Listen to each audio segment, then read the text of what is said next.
How's it going? Hey, I'm gonna walk you through this. We're turning off the power. We're gonna service this AC unit, get it cleaned up, the evaporator coils, and we're gonna replace. We're gonna take off that right there. We're gonna remove it, so it won't disengage the power, so it can be safe to work on the dual pack AC unit. And if you flip it, you can put it back and it'll be off, but I like to just remove it, put it on the ground. So, all right, so we're gonna start taking off the screws. All right, we got the cover off. Everything's off already. Everything looks pretty good. See how dirty it looks? It's really, really dirty. It hasn't been done for a while, looks like it. This is mine. And there's some issues in there. You see that right there on top? There's a that seal is open, and there's a big issue there. There's that's got to be taken care of. So we're doing a visual right now, making sure what needs to be done needs to be cleaned. That has to be taken care of ASAP. So it's pretty, yeah, it's okay. It's dusty, and yeah, it's really dirty. So we need to clean these coils. It's very important to clean these coils because you don't want no issues, man. We don't want any issues. Right there, I'm talking about, we're gonna take the fan condenser off. We're gonna toss it up so we can clean it from the inside out, outside in. Look at all that dirt. And you have to remember when you have all this dirt, your unit works harder, therefore wastes more energy, and you can start causing leaks because it's having too much, building too much pressure. It needs to breathe. Just like anything else, it needs to breathe. Look how dirty that is. How disgusting. This is mine. I'm a handyman. I'm not an HVAC person. An HVAC person would cost you maybe about 80 bucks to 100 bucks. But I don't think they go really in depth, right away they want to put the gauges on. Let's clean it. Let's get it cleaned up. And they want to charge like $200 or $300 a pound for refrigerant. That's ridiculous. Yeah, they want to get that off. So it's good to learn how to do stuff yourself, and you don't have to rely on anybody on cleaning them, and rely on somebody, just doing something that they're not supposed to be doing, I guess. All right. I don't know what I'm saying. Something went wrong with my mic, so I'm doing the recording right now after it's done. So I think it's important. All right. So see, I got it. I got the fan up. I don't want to disconnect it, just so now I could spray inside and out. I brought some coil cleaner from Home Depot. Um, I'll suggest not to use it. After I bought it and everything, it all sounded good, and then I was reading on the unit says only use water. It's just like everything else, they sell something and then perhaps I shouldn't have used it, regret it. I guess because remember they sell Drano for plumbing, and that's the last thing you want to use, Drano for plumbing. All right, so I'm spraying it real gently as I can, spraying it all down and getting it all cleaned up, the coils inside and out. I got everything prompt. Everything looks good. Spraying the other side, working it down, working it down.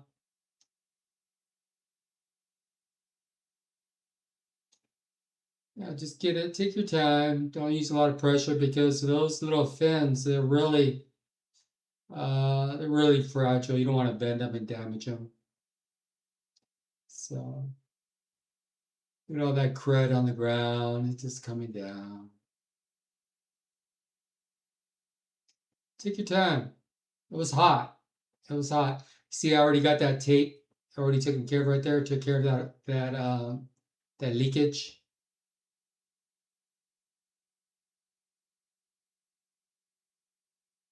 Spraying it, spraying it, spraying it. That's it. Take your time and do a good job. You know, inside and out. I sprayed the inside. Now I'll spray the outside. Now I'll spray the inside. Then I'll spray the outside. Just get it cleaned up. You know, don't use a lot of pressure. Take your time. Let's get that. Come on, baby. Come on. That's it. It was hot. It's probably about 85, 90 right now already. It's already 11 o'clock in the morning.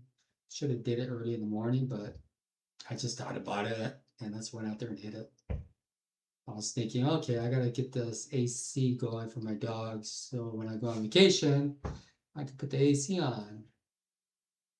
I've been running my swamp cooler and it's working, but when I leave for vacation, I want to make sure the dogs are okay.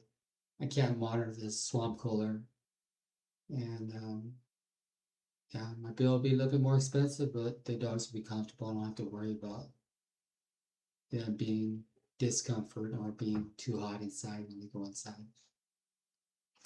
Okay, don't worry about putting water inside. You got like a little hose inside there, a little weeping hose. The water comes out and a drain. It's working. Look at all that dirt coming off.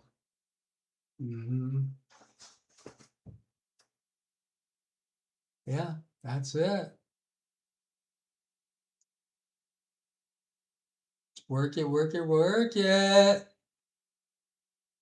what we can do.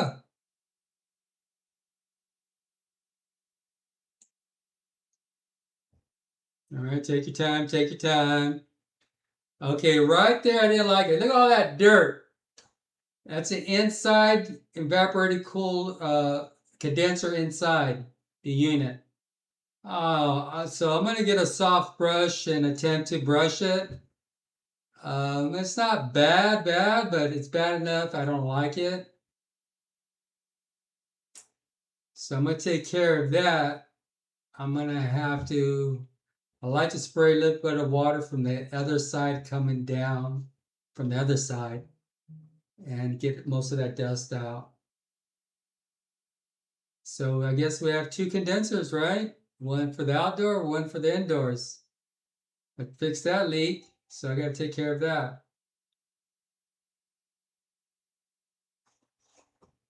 You know what I learned is that these technicians, and I hope they look for leakage and dirtiness, and before they just jump on the refrigerant. Sometimes they just want straight to the refrigerant, straight to the putting the gauges on. They want to go straight to the gauges because that's where the money's at. That's where they make the money, the ching ching for the company or for themselves.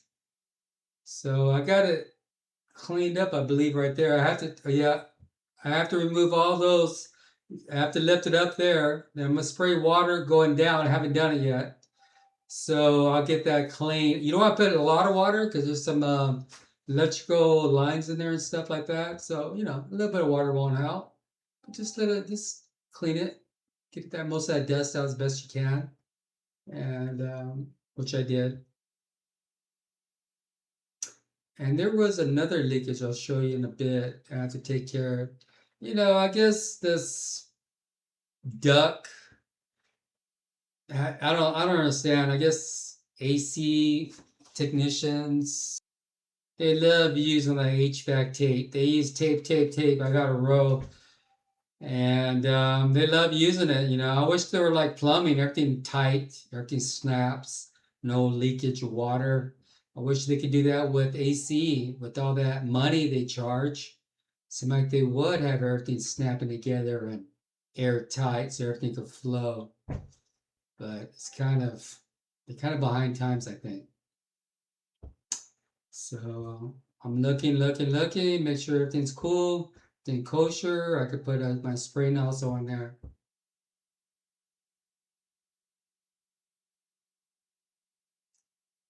Almost getting it.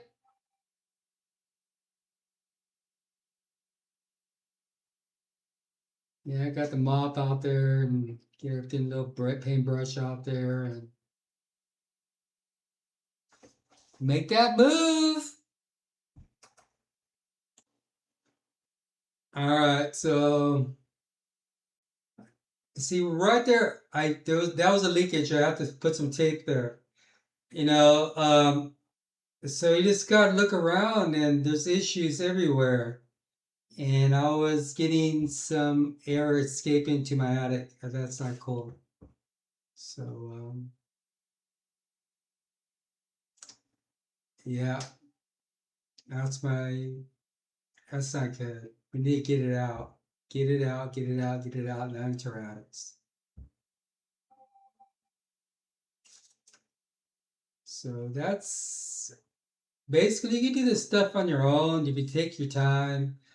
And they charge quite a bit, and at least you can get to know your own equipment.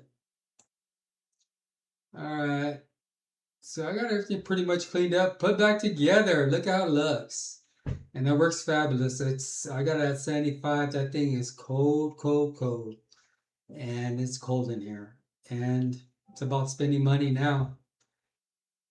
So if you want to use swamp cooler, use swamp cooler, you know. And when I come back from vacation, I'm gonna fire up the swamp cooler again and mix it up. Use a swamp cooler quarter of a day, half a day, till it gets unbearable, then put the AC unit on.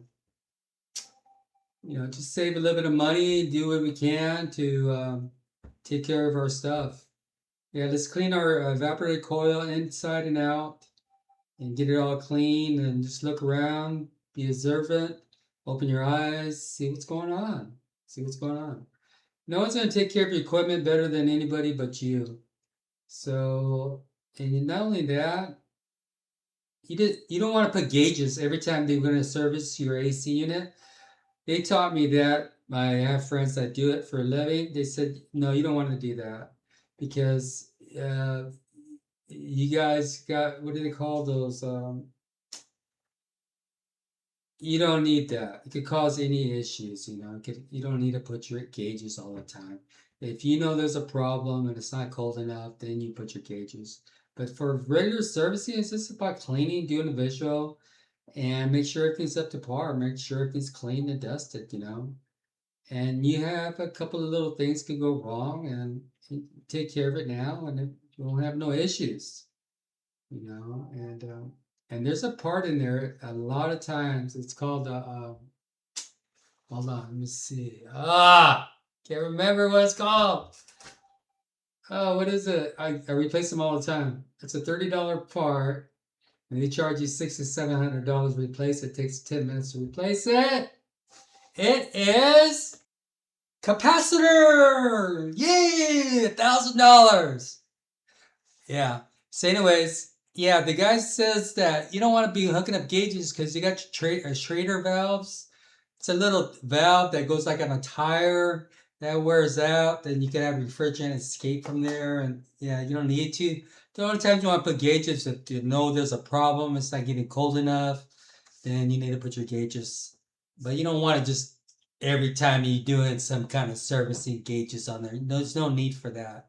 You do a visual, and that's it. Then you use your hearing to make sure that compressor is humming the right way. There's no weird noises. That's it, buddy. Gotta go. Hopefully you enjoyed it and take care.